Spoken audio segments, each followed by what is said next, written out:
So yeah, there's quite a few differences between driving in the dry and the wet. We've now ticked all the boxes for the dry driving, but now we're going to focus on basically changing everything you just learned and redoing it again. So, I mean, some stuff does transfer over, to be fair, but in terms of your racing line, that's the biggest difference. You imagine when you're driving in the dry, say 20 cars on the field, driving over a circuit, they've all got rubber on the tyres, because that's what they're made of. They're laying that rubber down on the surface all the time. As soon as you put rain on top of that, the water, basically, it's like, you imagine you put, say, oil onto, or grease onto a pan, for example. You know, you put stuff on top, it slides over the top. You've got like a layer of almost grease, in a sense, on the circuit where this rubber is, and it becomes a really slippery surface. So you've got to imagine where that dry line is in the dry. Now get as far away from it as you can in the wet, because that's slippery, because the water's just sat on top and it just works like a slip and slide, basically. So in the braking zones, we're going to be braking slightly offline, off the rubber. And then as we're kind of turning in, you know, at the apex, we're probably not going to get to the very apex, because that's where most of the rubber is from the dry line. So we're going to be kind of crossing over this rubber, and it's the whole kind of art and skill of driving in the wet is being able to carry as much speed and take as close to the optimal line as possible without actually going onto the rubber that's there from the dry driving. And then it's just there's little things like smoothening our brake technique, so you're not going to be hitting the brakes as hard. You're still going to have the same technique of a hit and then a bleed off, but you've just got to have a bit more sympathy with the car. And then getting back onto throttle, you're just constantly kind of playing about with how much you can get away with before you get wheel spin and everything like that.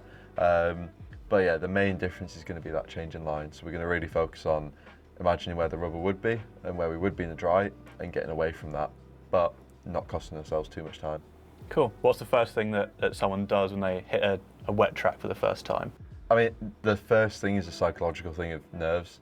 You see it go to people's heads straight away. They just they get nervous and uptight and tense. It's the last thing you want when you're driving in the wet, is to be tense. You see a lot of people basically holding their bodies really tight when they're in the car, and that means that their inputs become sharp and aggressive, which is the last thing that you want when you're driving in the wet. So, and the first thing is to mentally just stay in a place of trying to keep things smooth and calm like you did in the dry. Don't try and change everything. We're just going to change our lines, basically, that's it. And that's the biggest thing we see, is those kind of nerves, and that has a knock-on effect, domino effect to everything else. And suddenly you end up in this downward spiral. So these corners are quite hard to take a wet line anyway, because they're so tight. But here we're going to be staying out a little bit further to the left. So holding a bit wider, now we're bringing it in good. It's going to be a bit of a lift either way. But just generally there, we're staying off the rubber because it's quite a high load corner.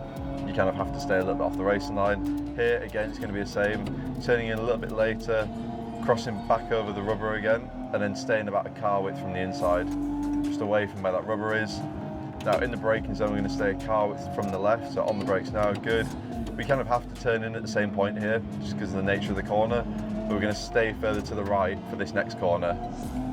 Good, and then again, stay a little bit further to the right, yep, good. Now on the brakes, turning in, and then here you're just going to be fighting the throttle all the way on the exit. There's not much you can do with the line there, because you don't want to compromise yourself too much for this next straight. So a brake for the next corner is going to be, again, about a car width over to the right on the way in, and then holding it about a car width from the apex all the way around the corner. We don't want to get fully on that racing line.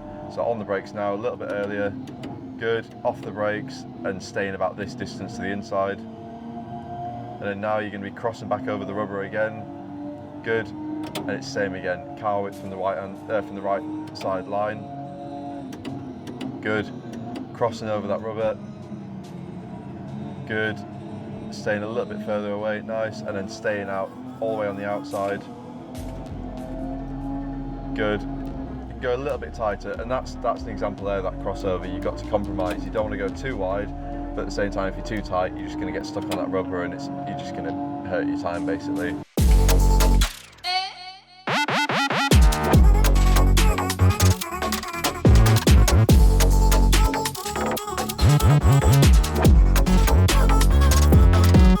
This is a good example of the two differences between wet and dry.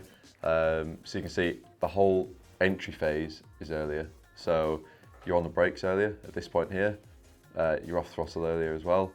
It's not till this point in the dry you're eventually coming off the throttle and getting on the brakes. So you can see the whole, and the braking technique's fairly similar.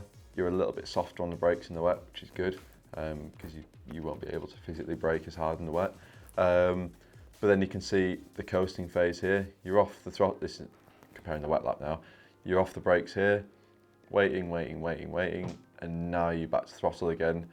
But you can see the initial pickup is fairly similar with the two. It's at the same point, but you've had to take much longer. So at this point now in the dry, you're back to full throttle. It's not till this point that you're back to full throttle in the wet. And that's just because you don't have as much grip, essentially. You know, you're going to be on wet tyres, which don't have the same grip in the wet. But you just don't have the heat or the kind of the stickiness that you get from slicks or race tyres in the dry.